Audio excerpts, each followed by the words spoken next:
back to China.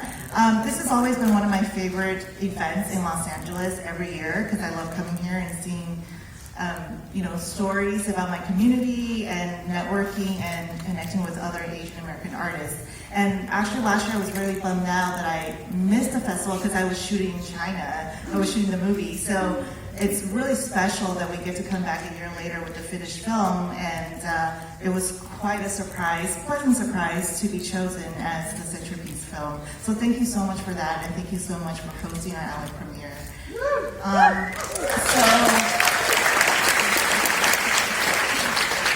I'll let you guys watch the movie. We do have members of the cast and crew here for a Q&A afterwards. And it's in your best interest to stay until the end because we are giving away these plush slots to the first 5 people to ask a question during the Q&A. And after you watch the movie, you will understand what these mean. So please stay behind, and I hope you enjoy the movie. Thank you, guys. Thank you.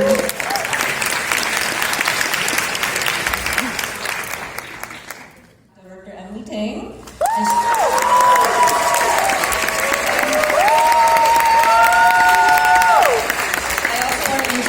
Actress Lynn Chen, who will be joining us up here.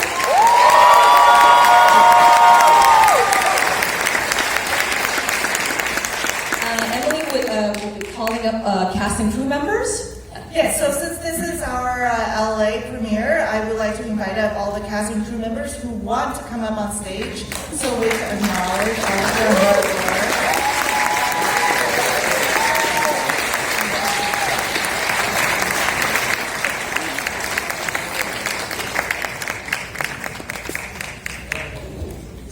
And remember, the first 5 people to ask a question gets a slot. So get your questions ready. We don't even have one. I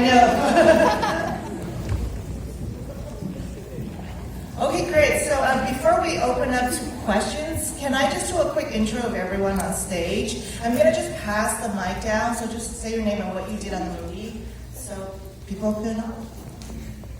Hi, I'm J.G. Scarra, one of the toy designers. Oh my god! I'm Ryan Abergray, and I was the financial advisor. My name is Frederick Fung, I'm one of the producers, and also I'm Henri. My name is Kyle Jacobson, and I was the sound mixer for the film in Los Angeles. I'm Alex Vanstone, I was the key grip for the LA unit.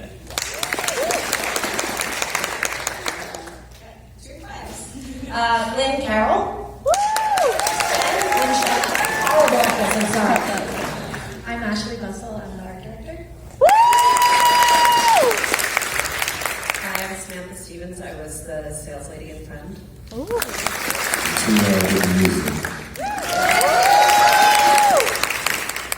I'm Amy Lippens, and I was the U.S. casting director. And thank you, Christina, and I was Renee. Sound designer. Jesse Pomeroy, the supervising sound editor. Anthony Ross, film editor.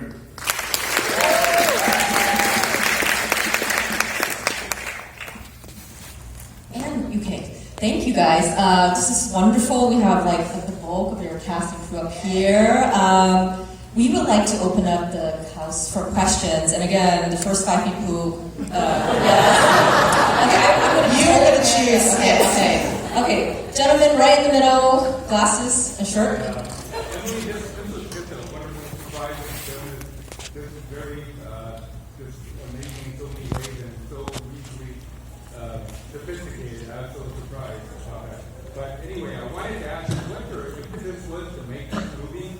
Was it something that you wanted to show the complexity of Asian relationships within a family and all those things, or wanted to expose the realities of the global supply chain nowadays, or did you want it to just make a mainstream Asian majority acted movie that everyone would like, or something else?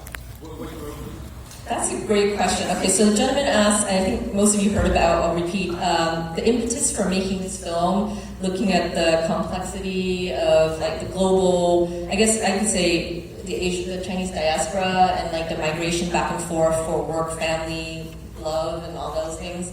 Can you comment on that, Emily? Yeah, so this is actually a really personal film for me in that it's semi-autobiographical. So when I was 24, I actually went back to China and worked for the family toy business.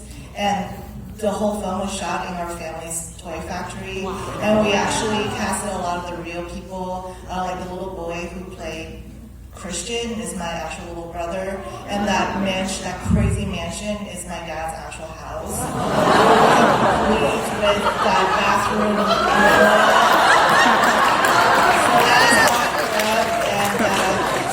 and so this is a film that's very close and dear to my heart. It's a story I wanted to tell for a really long time. So it comes from a very personal space, but also I think, I've been involved with the manufacturing sector that's been my day job for the last 10 years. So, I think everyone sees the Made in China label on everything, and I kind of just want to shed a little bit of light on sort of like the human cost of things that are made in China.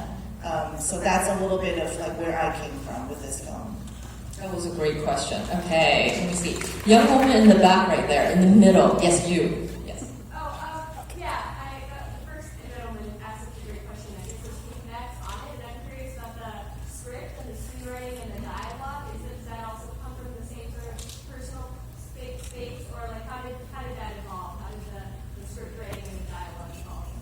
So she asked about the evolution of the script and the dialogue for the film, and how did that come about? So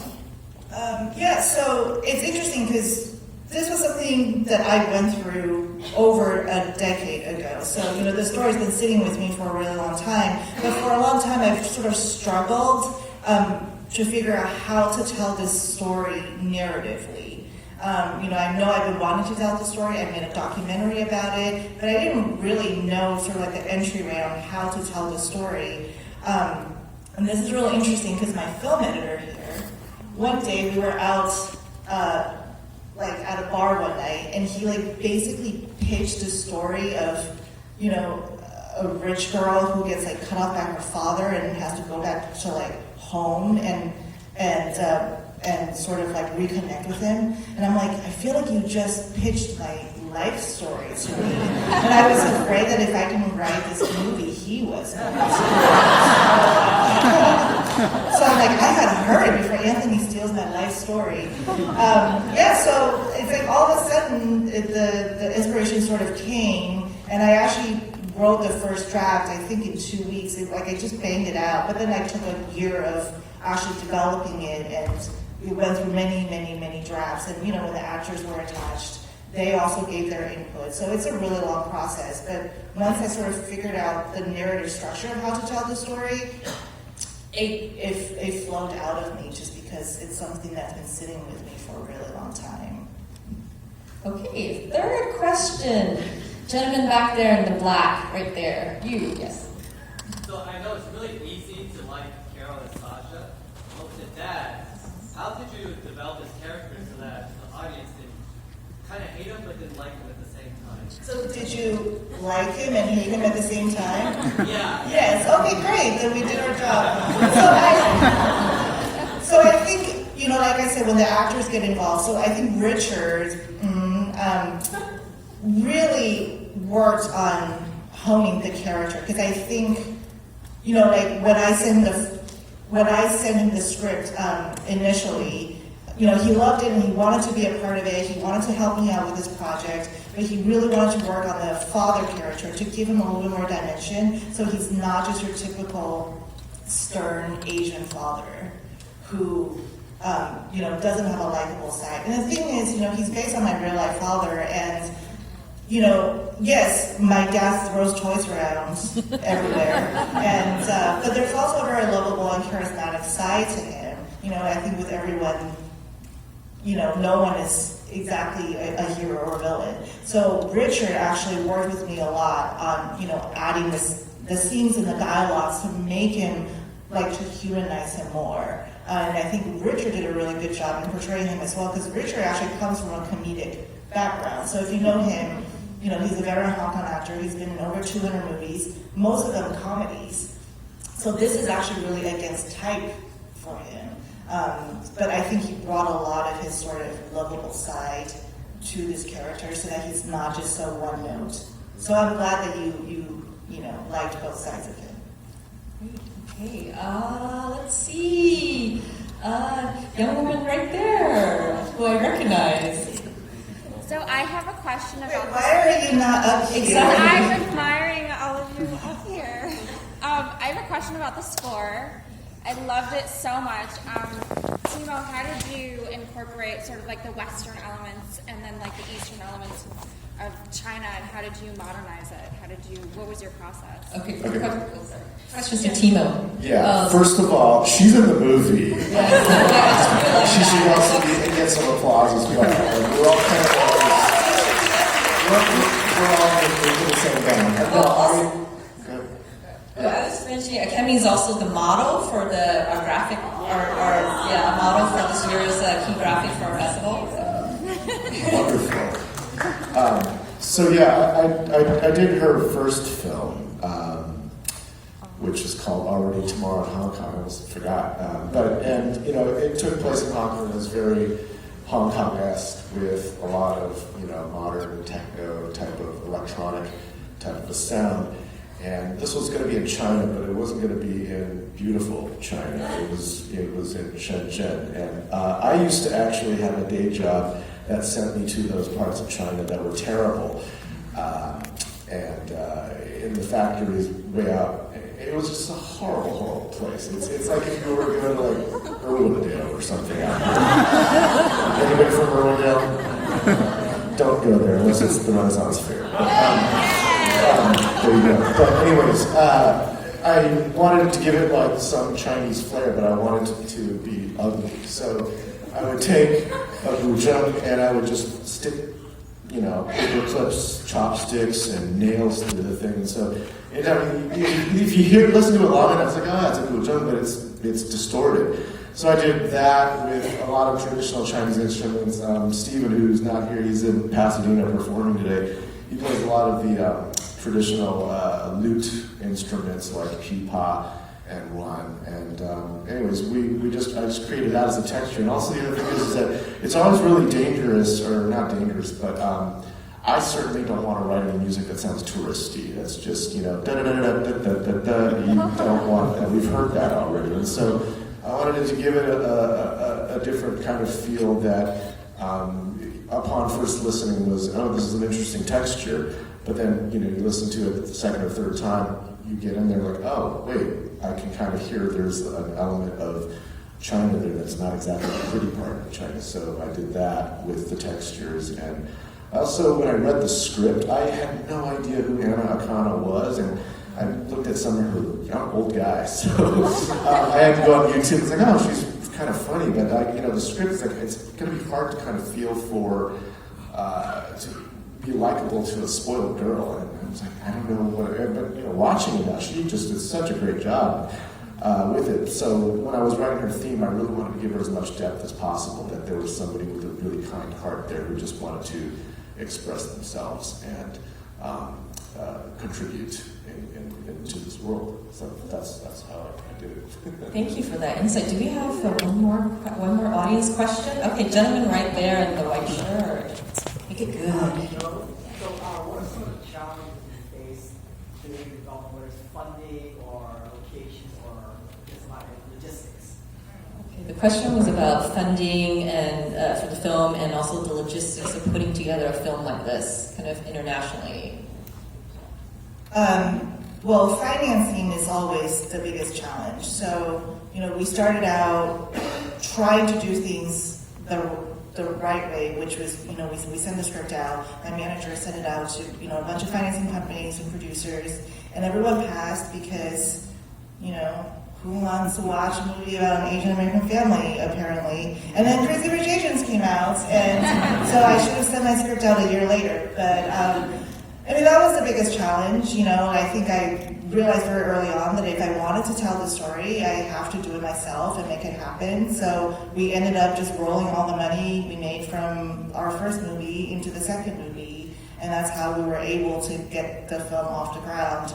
I think logistically, the biggest challenge is shooting this movie in really 3 different cities and really 3 different countries. We shot the LA portion first in, I think, last year in February for 5 days, and we halted production so I could go to China and prep for a month, and then we flew everyone out there. So it's just a lot of like the start and stop. And even when we were shooting, we shot in Hong Kong for 3 days. We shot in the morning in Hong Kong and then did a company move with the entire cast and crew to China. So we like chartered a bus, went across the border, and even though, you know, like Shenzhen is only an hour away, it took 2 hours just to cross the border, getting visas for everyone and just getting everyone across. So, and then once we got there, it's, you know, we got to re-rent all of our equipment, and it was just like a lot of and getting new crew in a lot of these different places. So we're just shooting different cities like this. And I would say the biggest challenge in shooting in China was actually we had 2 actresses with really strict dietary instructions. We had Anna, who's vegan, and Lynn, who's gluten-free. You can't eat soy sauce. And I'm like, I don't know what to feed you in China. Okay. But we introduced some chefs in China to avocados, which they had never heard of before, because they were looking up, what do vegans eat? Avocado bowls. So it all worked out. No, it was a really, you really went above and beyond in taking care of us. We really appreciated it. Well, I hadn't been back to China since I was a spoiled brat, like Anna's character. And so the last time I had been there, I was like, I want to be back in the States with my boyfriend about to go to college. And so going back as an adult, more like Carol, you know, being really appreciative of my culture and wondering about where my family came from. It was like for me, I mean, like on my days off, it was like a spiritual journey, whereas you guys were all working in a factory.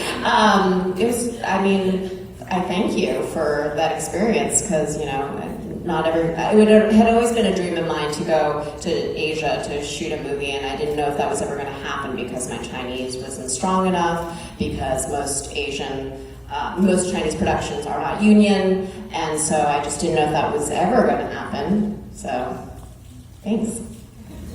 Thanks for coming to China. Thank you. I want to thank you all. I want to thank Emily, thank Lynn, and the cast and crew for coming out today for our 5 p.m. centerpiece of 35th edition of LA Asian Pacific Film Festival. I want to thank you guys all for coming, and this film travels next to CamFest up north, our sister festival.